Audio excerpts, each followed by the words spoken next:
రేపు ఏం జరుగుతాది మీకు తెలుసా? మహాలక్ష్మి పార్టీ జరుగుతాది, బాగా జరుగుతాది. అంతా అయిపోయినాక చక్రి బయటికి వెళ్దాం రండి అని బయటికి పిలుచుకుపోతుంది. స్కూటీలో వెళ్తూ ఉంటారు. చక్రి ఆలోచిస్తూ ఉంటారు, ఎక్కడికి పిలుచుకుపోతుంది మహాలక్ష్మి నాకి అని. ఎట్లయినా ఈరోజు నేను ప్రపోజ్ చేయాలి అని అనుకుంటాడు. ఆడికి వెళ్ళినాక మహాలక్ష్మి ఏంది ప్రపోజ్ చేస్తాడు. మహాలక్ష్మి అంటాది, నన్ను నువ్వు మోసం చేసినావు అని. అవునా? ఇంకా ఏడుస్తూ ఉంటాడు చక్రి, ఏం చెప్పలేక.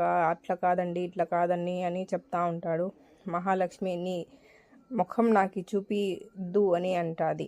చక్రి ఏడుస్తూ ఉంటాడు. ఇంటికి వెళ్ళినాక వాళ్ళ అన్నకి జరిగిందంతా చెప్తాడు.